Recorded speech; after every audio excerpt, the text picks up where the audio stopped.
미국 전역의 월마트, 달러 제너럴, 동네 구멍가게를 걸어다니다 보면 똑같은 패턴이 반복되는 것을 목격하게 됩니다. 돈을 낭비할 여유가 가장 없는 사람들이 줄을 서서 자신을 가난하게 만드는 물건들을 사고 있습니다. 저는 가끔 자신에게 보상하는 것에 대해 말하는 게 아니라 빈곤의 악순환을 만드는 7가지 특정한 것들에 대해 이야기하려 합니다. 만약 이 7가지 물건을 사는 것을 멈출 수 있다면 당신의 재정적 삶의 궤적을 완전히 바꿀 수 있습니다. 저는 수십 년 동안 이런 일이 일어나는 것을 지켜봤고 같은 재정 상태에 갇힌 가족들을 봐왔습니다. 자세히 들여다보면 항상 똑같은 7가지가 그들의 장바구니, 옷장, 차고에 나타나는 것을 볼 수 있습니다.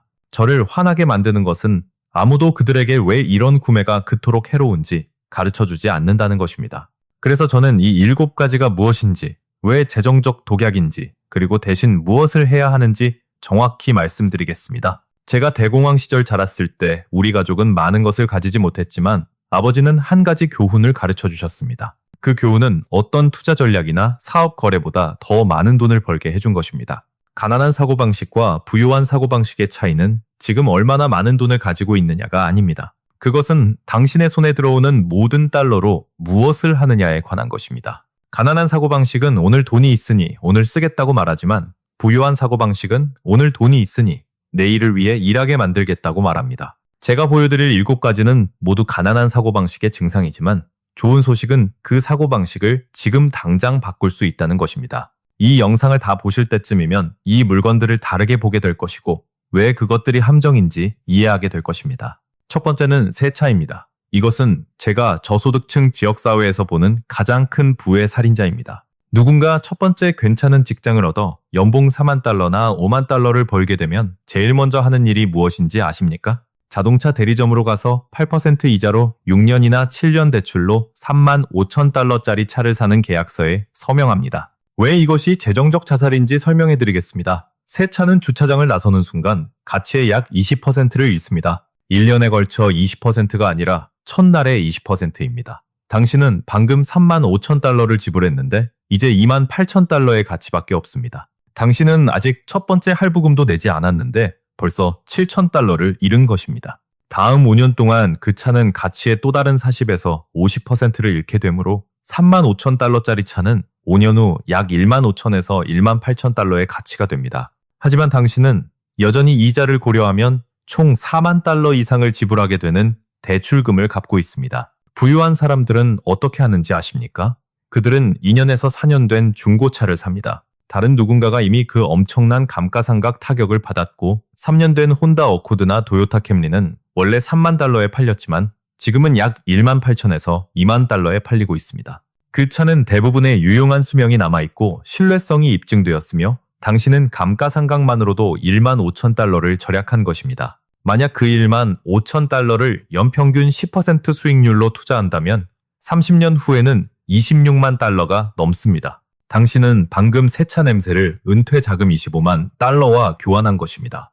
이것이 바로 차이입니다. 저는 중고로 산 2014년형 캐딜락을 운전하는데 제가 필요한 곳으로 데려다주고 편안하며 신뢰할 수 있습니다. 그리고 그 차에 탈 때마다 저는 내지 않아도 되는 월 600달러의 할부금에 대해 생각하지 않습니다. 저는 대신 그 돈으로 무엇을 하고 있는지 생각합니다. 그것이 바로 차이입니다. 두 번째는 복권과 스크래치 복권입니다. 복권은 수학을 할 수 없는 사람들에게 부과되는 세금입니다. 이것은 제가 비열하게 구는 것이 아니라 단지 현실일 뿐입니다. 파워볼 잭팟에 당첨될 확률은 2억 9,200만 분의 1입니다. 번개에 2번 맞을 확률이 더 높습니다. 대부분의 스크래치 복권에서 어떤 상이든 받을 확률은 약 4분의 1이지만 평균 상금은 티켓 가격보다 적습니다. 저를 괴롭게 만드는 것은 연소득 3만 달러 미만 가구가 소득의 약 5%를 복권에 쓴다는 연구를 본 것입니다. 5%면 한 달에 125달러인데 한 달에 125달러를 연 10% 수익률로 30년 동안 투자하면 27만 달러가 넘습니다. 당신은 말 그대로 빨리 부자가 되겠다는 환상을 위해 은퇴 자금을 버리고 있는 것입니다. 복권은 희망을 먹고 삽니다. 당신이 가난하고 고군분투하며 탈출구를 보지 못할 때 꿈에 5달러를 쓰는 것이 합리적으로 느껴진다는 것을 이해합니다. 하지만 진실은 희망은 재정 전략이 아니라는 것입니다. 가난에서 벗어나는 길은 운이 아니라 규율과 일관성입니다. 만약 당신이 복권에 돈을 쓰고 있다면 오늘 당장 멈추고 그 돈으로 로스 개인 퇴직 계좌를 개설하고 저비용 인덱스 펀드에 투자하기 시작하십시오. 그것이 당신의 진짜 복권이고 충분한 시간만 주면 당첨될 확률은 거의 보장되어 있습니다. 세 번째는 급여일 대출과 현금 서비스입니다. 이것들은 약탈적이며 불법이어야 합니다. 급여일 대출은 이렇게 작동합니다. 오늘 $500가 필요해서 당신은 $575짜리 수표를 작성하고 대출업체는 다음 월급이 나올 때까지 2주 동안 보관하기로 동의합니다. 2주 대출에 대한 $75 수수료는 연이율로 계산하면 390%가 넘습니다. 신용카드가 20%로 비싸다면 급여일 대출은 20배나 더 나쁩니다. 그리고 여기에 함정이 있습니다. 2주 후에도 당신은 여전히 그 $500가 없습니다. 왜냐하면 당신은 이미 월급에서 월급으로 살고 있었기 때문입니다. 그래서 당신은 대출을 연장합니다. 또 $75, 그리고 또 어느새 당신은 $500 대출에 대해 $300의 수수료를 지불했지만 여전히 원금 $500를 빚지고 있습니다. 소비자금융보호국은 급여일 대출의 80% 이상이 14일 이내에 연장되거나 갱신된다는 것을 발견했습니다. 당신이 생각하는 것을 압니다. 하지만 지금 당장 그 돈이 필요합니다. 차가 고장났고 월세가 밀렸습니다. 어떻게 해야 합니까? 여기 당신이 해야 할 일이 있습니다. 먼저 비상자금을 마련함으로써 다시는 그런 상황에 처하지 마십시오. 한 달에 $25밖에 안 되더라도 상관없습니다. 오늘 시작하십시오. 둘째, 이미 긴급 상황에 처해 있다면 집주인에게 전화해서 연장을 요청하고 공과금 회사에 전화해서 분할 납부 계획을 세우십시오. 고용주에게 선불을 받을 수 있는지 물어보십시오. 이 모든 옵션들이 급여일 대출보다 낫습니다. 그리고 만약 당신이 이미 급여일 대출의 악순환에 갇혀 있다면 지불을 중단하고 결과를 감수하십시오. 네, 그들은 당신을 괴롭힐 것이고 신용등급에 타격을 줄 것이지만 평생 390% 이자를 지불하는 것보다는 낫습니다. 네 번째는 렌탈 가구와 전자제품입니다. 이것은 가장 교활한 부의 함정 중 하나인데 왜냐하면 저렴해 보이기 때문입니다. 당신은 렌탈 매장에 들어가서 한 달에 $69만 내면 되는 거실 세트를 보고 한 달에 $39면 되는 대형 스크린 TV를 봅니다. 감당할 수 있을 것 같지만 작은 글씨를 읽어보십시오. 소파에 대해 한 달에 $69를 72개월, 즉 6년 동안 지불합니다. 당신은 새 제품 소매가 $12,000인 소파에 대해 총 거의 $5,000를 지불하게 됩니다. 가치의 4배를 지불하는 것입니다. 렌탈 산업은 신용이 좋지 않고 전통적인 금융을 이용할 수 없는 사람들을 표적으로 삼아 매년 수십억 달러를 벌어들입니다. 그들은 자신들이 무엇을 하고 있는지 정확히 알고 있습니다. 당신이 총 비용 대신 월 할부금만 보기를 바라고 있습니다. 속지 마십시오. 대신 중고 가구를 사십시오. 크레이그리스트, 페이스북 마켓플레이스, 유산 세일, 중고품 가게에서 찾을 수 있습니다. 인내심을 가지고 찾아볼 의향이 있다면 $500로 아파트 전체를 꾸밀 수 있습니다. 완벽하지 않을 수 있고 새 것이 아닐 수 있지만 그것은 당신 것이고 당신이 소유하고 있으며 할부금을 내지 않아도 됩니다. 그리고 재정 상황이 나아지면 업그레이드할 수 있지만 지금 당신의 임무는 가장 좋은 가구를 갖는 것이 아닙니다. 당신의 임무는 가난을 벗어나는 것이고 소파에 소매가의 4배를 지불한다면 그렇게 할 수 없습니다. 다섯 번째는 소액 품목에 대한 연장 보증과 보험입니다. 베스트바이나 아마존에서 무언가를 살 때마다 그들은 연장 보증을 팔려고 합니다. 한 달에 $11의 휴대폰 보험, 노트북에 대한 보호 계획, 헤드폰에 대한 보증, 수학을 해보기 전까지는 모두 합리적으로 들립니다. $1,000짜리 노트북을 사고 그들이 3년 보호 계획을 $200에 제공한다고 가정해 봅시다. 노트북이 고장나면 좋은 거래처럼 들리지만 실제로는 그렇지 않습니다. 대부분의 제조업체 보증은 이미 첫 해를 커버합니다. 대부분의 신용카드는 구매에 사용하면 자동으로 그 보증을 1년 더 연장해 줍니다. 그래서 당신은 실제로 $200에 단 1년의 추가 보증만 사는 것입니다. 그리고 여기 핵심이 있습니다. 대부분의 전자제품은 첫 90일 이내에 고장나거나 매장의 반품 정책으로 커버되거나 3년을 훨씬 넘게 지속됩니다. 당신은 통계적으로 일어나지 않을 가능성이 높은 문제에 대해 보험을 드는 것입니다. 휴대폰 보험은 더욱 나쁩니다. 한 달에 $11를 지불하므로 연간 $132입니다. 휴대폰이 고장나면 여전히 대개백에서 $200 정도의 공제액을 지불해야 합니다. 그래서 3년 동안 $400를 지불하고도 무슨 일이 생기면 여전히 $150 공제액을 내야 할 수 있습니다. 무엇이 더 현명한지 아십니까? 그 월 $11를 별도의 저축 계좌에 넣으십시오. 2년 후면 $250 이상이 모이고 휴대폰이 고장나면 그 돈으로 교체하고 고장나지 않으면 여전히 그 돈이 있습니다. 보험을 들 가치가 있는 유일한 것들은 잃어버리거나 손상되면 재정적으로 파괴적일 수 있는 것들입니다. 당신의 집, 당신의 차, 당신의 건강, 그리고 사람들이 당신의 소득에 의존한다면 당신의 생명입니다. 그 외의 모든 것은 스스로 돈을 저축함으로써 자가보험을 드십시오. 여섯 번째는 프리미엄 케이블과 스트리밍 서비스 패키지입니다. 저는 연봉 35,000달러를 버는 사람들이 케이블, 인터넷, 5가지 다른 스트리밍 서비스에 한 달에 200달러를 지불하는 것을 압니다. 한 달에 200달러는 연간 2,400달러이고 10년 동안 10% 수익률로 계산하면 4만 달러가 넘습니다. 당신은 도서관에서 무료로 얻거나 한두 개의 스트리밍 서비스로 볼 수 있는 프로그램을 보는 특권을 위해 미래의 부사만 달러를 거래하고 있는 것입니다. 엔터테인먼트에 대한 진실은 모든 것이 필요한 것이 아니라 일부만 필요하다는 것입니다. 기본 인터넷을 받고 한두 개의 스트리밍 서비스를 선택해서 교체하십시오. 3개월 동안 넷플릭스를 보고 취소하고 3개월 동안 훌루를 보고 취소하십시오. 당신은 아무것도 놓치지 않고 있습니다. 프로그램들은 당신이 돌아올 때 여전히 거기 있을 것입니다. 그리고 스포츠를 놓치는 것이 걱정된다면 일주일에 한 번 바에 가서 거기서 경기를 보십시오. 당신은 더 적은 돈을 쓰고 아마도 더 즐거운 시간을 보낼 것입니다. 사람들은 열심히 일했고 쉴 자격이 있기 때문에 비싼 엔터테인먼트 패키지를 정당화합니다. 저는 그것을 이해합니다. 하지만 당신이 마땅히 받아야 할 다른 것들도 있습니다. 재정적 안정, 은퇴자금, 공황 없이 긴급 상황을 처리할 수 있는 능력. 그런 것들은 케이블 TV에서 나오지 않습니다. 그것들은 당신의 돈이 어디로 가는지에 대한 어려운 선택을 하는 것에서 나옵니다. 일곱 번째는 패스트푸드와 편의점 구매입니다. 이것은 가장 교활한 것인데 왜냐하면 큰 일처럼 느껴지지 않기 때문입니다. 여기서 5달러, 저기서 8달러, 점심에 12달러. 하지만 이 목록에 다른 어떤 것보다 빠르게 누적됩니다. 평균적인 미국인은 외식과 테이크아웃에 연간 약 3,600달러를 지출하는데 저소득 가정의 경우 그 숫자가 낮을 수 있지만 연간 1,500달러도 자동차 할부금입니다. 그것은 건강보험이고 로스 개인퇴직계좌 기여금입니다.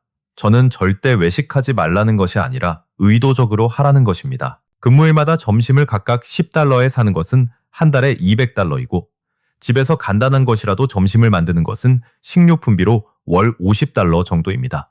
당신은 방금 150달러를 절약했고 1년 동안 그렇게 하면 1,800달러가 되고 10년 동안 하고 그 차액을 투자하면 3만 달러가 넘습니다. 편의점에서도 마찬가지입니다. 편의점의 콜라는 2달러 50센트이지만 식료품점의 12팩에서 나온 같은 콜라는 60센트입니다. 당신은 편의를 위해 사배를 더 지불하고 있습니다. 주유소의 감자칩 한 봉지는 3달러 50센트이고 월마트에서는 1달러입니다. 스타벅스의 커피는 5달러이고 집에서 만든 커피는 25센트입니다. 편의를 선택할 때마다 당신은 가난하게 남기로 선택하는 것입니다.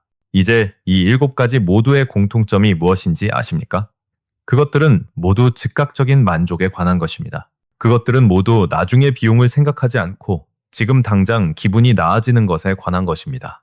그리고 그것이 가난한 사고방식과 부유한 사고방식의 근본적인 차이입니다. 가난한 사고방식은 단기적이고 부유한 사고방식은 장기적입니다. 저는 어떤 구매를 볼 때 지금 당장 이것을 감당할 수 있는지 묻지 않고 이것이 미래에 나에게 무엇을 희생시키는지 물어봅니다. 그 새 차는 35,000달러가 드는 것이 아니라 잃어버린 투자 수익으로 26만 달러가 드는 것입니다. 매일의 스타벅스는 5달러가 아니라 10년 동안 3만 달러입니다. 그렇게 생각하기 시작하면 돈과의 전체 관계가 바뀝니다. 그래서 여기 당신의 실행 계획이 있습니다. 지금 당장 당신의 삶을 보고 이 7가지 중 어떤 것을 사고 있는지 확인하십시오. 자신에게 정직하십시오. 그것들을 적으십시오. 그런 다음 당신이 생각하는 것이 아니라 실제로 지출하고 있는 것을 계산하십시오. 은행 명세서를 확인하고 지난 3개월 동안 합산하고 연간 숫자를 얻기 위해 4를 곱하십시오. 그런 다음 한 가지를 줄이십시오. 단 한 가지만 제거하기 가장 쉬운 것을 선택하십시오. 복권일 수도 있고 스트리밍 서비스 하나일 수도 있고 던킨 도너츠에 들르는 대신 집에서 커피를 만드는 것일 수도 있습니다. 절약한 돈을 가지고 자격이 있다면 로스 개인 퇴직 계좌를 아니면 전통적인 개인 퇴직 계좌를 또는 일반 중개 계좌를 개설하십시오. 급여를 받은 다음 날 당신의 당좌예금 계좌에서 투자 계좌로 바로 이체되도록 자동 이체를 설정하십시오. 가능한 것으로 시작하십시오. 한 달에 25달러든 50달러든 상관없습니다. 중요한 것은 시작하는 것입니다. 3개월 후에 목록에서 두 번째 것을 줄이고 그 다음 세 번째를 줄이십시오. 한 번에 다 할 필요는 없지만 시작해야 하고 일관성을 유지해야 합니다. 이것은 완벽해지는 것이 아니라 어제보다 나아지는 것에 관한 것입니다. 저는 70년 넘게 투자를 해왔고 절대적인 확신을 가지고 말씀드릴 수 있습니다. 부는 엄청난 금액의 돈을 버는 것으로 쌓이는 것이 아니라 당신이 버는 것 중 더 많은 것을 지키고 그것을 일하게 하는 것으로 쌓입니다. 가난과 부유함 사이의 격차는 당신이 생각하는 것만큼 크지 않습니다. 그것은 단지 수십 년에 걸쳐 반복되는 일련의 작은 결정일 뿐입니다. 이 영상을 저장하고 6개월 후에 다시 보고 어디에 있는지 확인하십시오. 지금 가지고 있는 것으로 돈과 부를 쌓는 것에 대한 더 솔직한 이야기를 원한다면 구독하십시오. 그리고 여기 당신의 과제가 있습니다. 이번 주에 사는 것을 멈출 이 목록에서 한 가지를 선택하십시오. 그것을 적어서 매일 볼 수 있는 곳에 두십시오. 그리고 그것을 사고 싶은 유혹을 받을 때마다 당신이 실제로 선택하고 있는 것을 기억하십시오. 당신은 단지 5달러를 절약하기로 선택하는 것이 아니라 당신의 미래를 선택하는 것입니다. 돈으로 이기는 사람들은 가장 똑똑한 사람들이 아니고 가장 높은 소득을 올리는 사람들도 아닙니다. 그들은 가장 규율이 있는 사람들이고 규율은 당신이 매일 모든 달러로 내리는 선택입니다. 올바른 선택을 하십시오. 당신의 미래 자아가 당신에게 감사할 것입니다. 기억하십시오. 변화는 하룻밤 사이에 일어나지 않지만 첫 번째 단계를 밟지 않으면 결코 일어나지 않습니다. 오늘, 지금 이 순간부터 당신은 다르게 생각하기로 선택할 수 있습니다. 가난은 영구적인 상태가 아니라 일련의 습관이고 습관은 바꿀 수 있습니다. 저는 평생 동안 가난에서 부로 가는 사람들을 봐왔고 그들 모두는 같은 방식으로 시작했습니다. 멈추기로 결정했습니다. 그들은 자신을 가난하게 만드는 것을 사는 것을 멈추기로 결정했습니다. 이것은 복잡한 재정 계획이나 고급 투자 전략에 관한 것이 아닙니다. 이것은 자신에게 정직해지고 작은 것부터 시작하고 일관성을 유지하는 것에 관한 것입니다. 당신의 소득이 얼마인지는 중요하지 않습니다. 중요한 것은 당신이 그것으로 무엇을 하느냐입니다. 저는 적게 버는 사람들이 많이 버는 사람들보다 더 부유해지는 것을 봐왔는데 왜냐하면 그들이 더 나은 결정을 내렸기 때문입니다. 부는 허영이 아니라 가치에 관한 것이고 인상을 주는 것이 아니라 투자하는 것에 관한 것입니다. 만약 당신이 지금 재정적으로 어려움을 겪고 있다면 그것은 당신의 잘못이 아닐 수 있지만 그것에서 벗어나는 것은 당신의 책임입니다. 아무도 당신을 구하러 오지 않을 것입니다. 정부도, 복권도, 먼 친척도 아닙니다. 당신의 재정적 미래는 당신의 손에 달려있고 그 미래는 오늘 내리는 결정으로 시작됩니다. 이 7가지는 단지 시작일 뿐입니다. 일단 이것들을 제거하면 삶의 다른 영역에서도 같은 원칙을 적용하기 시작할 것입니다. 당신은 모든 구매에 대해 이것이 나를 목표에 더 가깝게 하는가 아니면 더 멀어지게 하는가 라고 묻기 시작할 것입니다. 당신은 단기적 쾌락과 장기적 안정 사이의 차이를 보기 시작할 것입니다. 그리고 가장 중요한 것은 당신 자신과 당신의 미래를 충분히 가치 있게 여겨 더 나은 선택을 할 것입니다. 이것은 부자가 되는 것에 관한 것이 아니라 자유로워지는 것에 관한 것입니다. 할부금에 대한 걱정 없이 잠들 수 있는 자유, 긴급 상황이 발생했을 때 공황 상태에 빠지지 않는 자유입니다. 직장을 그만두거나 사업을 시작하거나 은퇴할 수 있는 자유, 이것이 진짜 부입니다. 그리고 그것은 이 7가지를 사는 것을 멈추는 것으로 시작됩니다. 오늘부터 시작하십시오. 지금 바로 변명하지 말고 내일까지 기다리지 말고 완벽한 순간을 기다리지 마십시오. 완벽한 순간은 없습니다. 있는 것은 단지 지금뿐입니다. 당신의 미래 자아는 당신이 오늘 내리는 결정을 기다리고 있습니다. 그들을 실망시키지 마십시오.